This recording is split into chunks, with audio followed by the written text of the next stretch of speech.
dessa discussão. Eu concordo com ele que pode não ter havido, né, vamos dizer assim, a participação, né, não é uma coisa conjunta, teve a discussão, foi lá e foi expulso por causa disso. Eu acho que não. Mas a discussão da forma como foi feita e da forma como escancarou, como o senhor Sormani falou, né, se você fala assim comigo, você me dá o direito de falar da mesma forma. Só que a partir do momento em que o Tietê fala, todo mundo fala com você, por que eu não posso? Né? Então, assim, isso começa a escancarar dentro do vestiário. Então, tem determinadas situações que você tem que evitar, não tem jeito. E é como eu falei, é uma linha muito tênue. O jogador aguenta, suporta, mas chega um determinado momento que você não consegue. É como o seu Sormani falou, e eu vivenciei isso. Tinha um treinador chamado Paulão, coincidência ou não, foi o mesmo. Ele é muito parecido, o Fernando Diniz é muito parecido. Já falei isso já uma vez, vou repetir.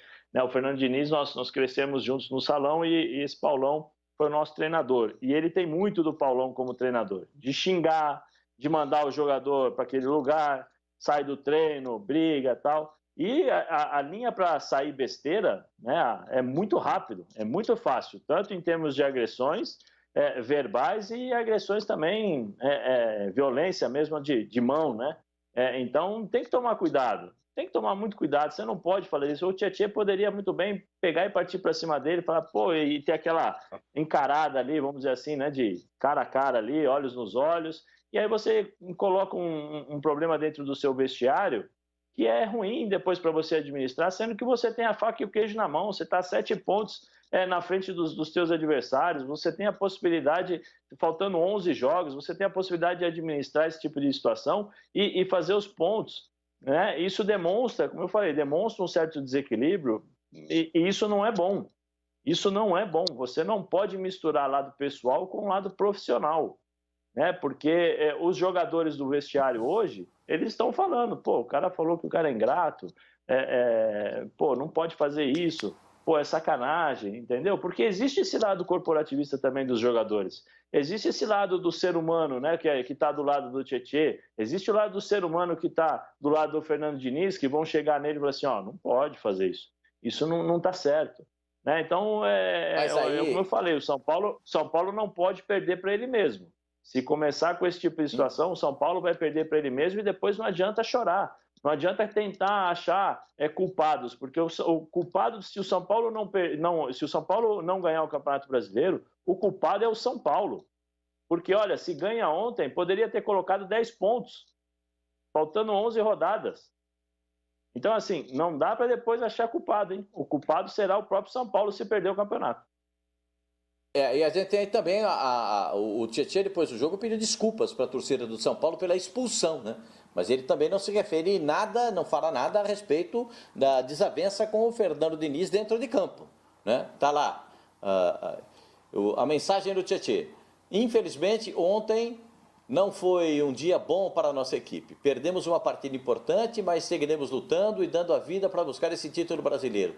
Queria pedir desculpas aqui aos torcedores, algo que já fiz com os meus companheiros, pela expulsão. Me deixou muito triste por não poder ajudar mais em campo. Mas serve... isso, quando muda essa letrinha é sensacional. Me deixou muito triste. Eu acho que eles querem te derrubar. Me deixou...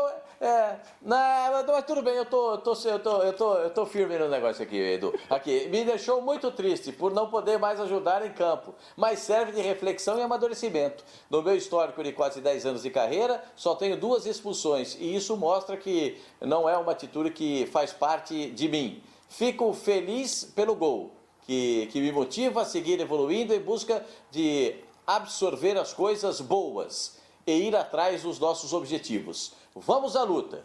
Quanto ao bate-boca com o Fernando Diniz, não falou nada. E aí, Felipe Facincani, abalou a estrutura, não? Pascoal, se abalou, a gente vai ver nos próximos dias, né? Nos próximos jogos, o comportamento do São Paulo em campo, como que a equipe vai reagir a essa história. Mas é assim, você dá uma bronca pesada num jogador em campo é uma coisa, né? Você, se não marcar ali, você sai. Se não fizer o gol direito aqui, você vai para aquele lugar. Tem coisas que são compreensíveis do calor do jogo e que o Zé Elias explicou muito bem. Fulano, vem aqui, vai para lá, pô, não faz isso. Você brigar pela orientação é uma coisa. Você chamar o cara de termos que no futebol são termos pesados, por exemplo, chamar um cara de perninha e mascarado no futebol e dentro de campo, o Zé sabe como é que é. Às vezes é pior que você mandar o cara para aquele lugar. Porque são nomenclaturas que entre os jogadores são consideradas meio que bélicas. Você não acusa alguém de uma coisa, né, de traíra, ou de ingrato, ou de perninha, ou de mascarado, porque você acaba jogando o cara dentro de um liquidificador da bola, vamos tentar explicar assim, que são termos que acabam denegrindo de fato a imagem do jogador perante os próprios atletas. Então é aí que fica feio. Porque o Sormani explicou muito bem, claro, ninguém é obrigado a ouvir palavrão, xingamento, ofensa gratuitamente de qualquer chefe, é óbvio que não. É feio, é pesado, é algo que te desestimula naquele momento, te deixa para baixo, é absolutamente normal. Mas no futebol dentro de campo, às vezes uma orientação com um palavrão de desabafo, com uma coisa que vai tentar promover o calor e a energia dentro de campo, beleza. Isso é completamente válido, não só no futebol, no esporte em geral, né? No basquete, no vôlei, no tênis não, porque não tem o contato com o técnico, né? Talvez nos treinamentos pode ser que haja muito palavrão entre técnico e jogador, mas enfim, esportes coletivos em geral é absolutamente compreensível isso, né? Agora, a partir do momento que você passa a deixar o palavrão como quase que um segundo termo para deixar explícito outras nomenclaturas que aí sim dentro do futebol são pesadas, eu acho que isso acabou deixando essa história para o Fernando Diniz muito mais baixa do que ele esperava, né? E pode, evidentemente, isso acabar promovendo no São Paulo, sabe, uma rejeição em relação ao trabalho dele, a confiança dos jogadores em relação ao Fernando Diniz. Porque ele é um bom técnico, ele é um cara que é muito detalhista, um cara muito perfeccionista, ele é extremamente intenso. Quem sou eu também para falar de intensidade, né? Porque, às vezes, já cometi os mesmos erros que o Fernando cometeu ontem, por exemplo. É difícil, é normal, não é fácil você... É bonito. Falando sério. É bonito. Música! Nova fase. Música, maestro! Não tô aqui, não é momento particular, não. Tô dizendo que às vezes esse autocontrole ele é complicado, não é fácil. O cara tem que diariamente trabalhar isso, cara. Não é, tô falando sério mesmo. Tem pessoas que às vezes, como o Zé colocou, o Fernando Diniz é um baita cara legal, eu conheço o Fernando Diniz também. É um baita cara sensacional, mas às vezes os 5 minutos, aquele momento que vai explodir tudo, que você tem que tentar pensar 10 segundos, conta até 10, conta até 20, conta até 1000, aquilo ali é complicado, é um trabalho muito sério que ele próprio, por exemplo, até como psicólogo, poderia procurar, né, de trabalhar diariamente para melhorar essa relação interpessoal que ele tem, entendeu? É normal. Todos têm que procurar algum tipo de ajuda em algum momento quando algo começa a sair um pouquinho do prumo. E às vezes com o Fernando sai um pouquinho desse prumo, porque com esse tipo de atitude acaba desencadeando dentro do próprio elenco uma falta de consideração, uma falta até de respeito, uma falta de credibilidade e mina um trabalho que pode ser muito bom. Como o Zé colocou, né? Um trabalho que ontem poderia terminar a rodada com 10 pontos à frente, faltando 11 jogos. Sabe o que isso significaria para mim? Campeonato encerrado. São Paulo campeão. E a partir do momento que o São Paulo tem 7 pontos, que é uma ótima vantagem, mas com briga, com um time que não tem jogado bem nos últimos jogos, com situações dentro de campo de erros de estratégia, a escalação do Fernando que ontem não foi legal, porque a gente falava aqui antes do programa, né? Aliás, antes do jogo, Pascoal, o Tietê sozinho no primeiro volante é quase que um suicídio, porque é um jogador que não tem característica de marcação e não tem, principalmente, essa qualidade de iniciar a jogada, como tem o Daniel Alves quando joga o Luan. Porque quando joga o Luan, quem vem buscar a bola praticamente é o Daniel Alves, que é um cara com muito mais qualidade para iniciar a jogada. Agora o Tietê não tem essa qualidade de início de jogada. Ele é um jogador para abrir espaços em relação ao meio-campo. Ele é um elemento surpresa, como foi o gol que ele fez ontem, para chegar e finalizar. Mas não ele, vou criar, vou iniciar a jogada trabalhando a bola. Eu não vejo essa qualidade nele e muito menos o cara para fazer a marcação. A contenção em relação aos ataques que ontem o São Paulo sofreu do Bragantino e ataques que foram letais ao São Paulo. Então o time jogou exposto. Por isso que eu falava, poxa, por que não colocou o Rodrigo Nestor, que só foi entrar depois da expulsão do Tietê? Aí o jogo já estava morto, entendeu? Então foram erros estratégicos. Aí já tinha...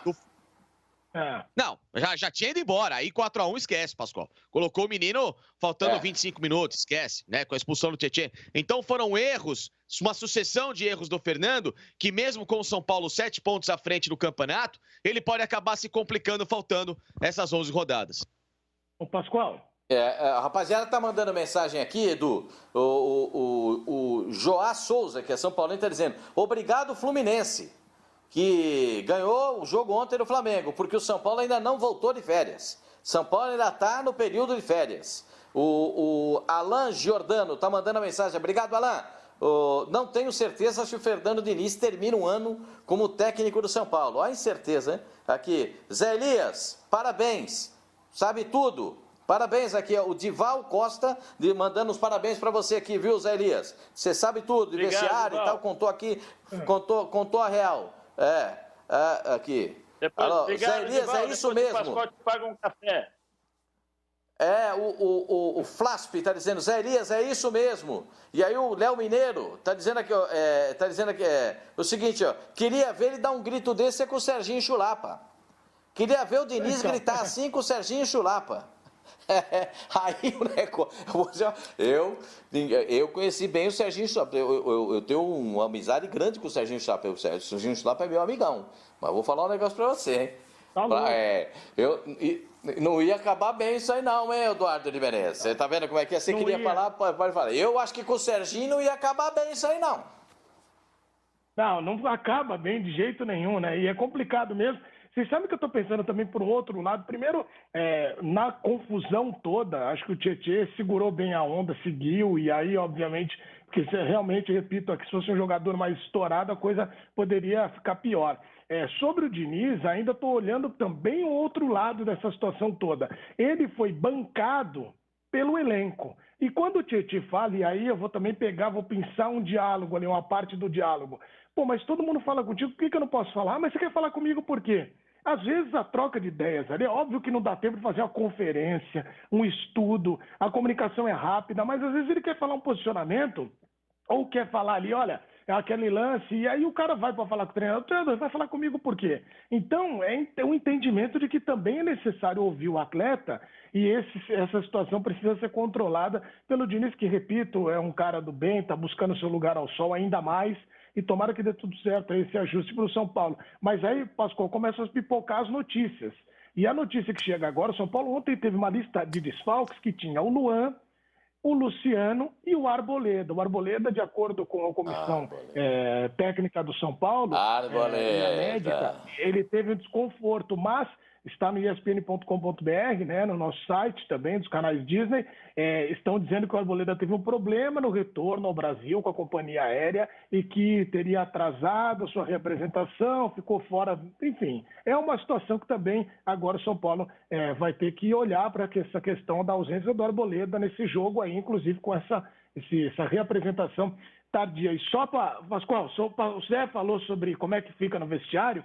Também tem a outra, né, Zé? O cara vai pegar o material e o seguinte questionamento fica muito entre os jogadores. E se ele faz com você, o que você faz?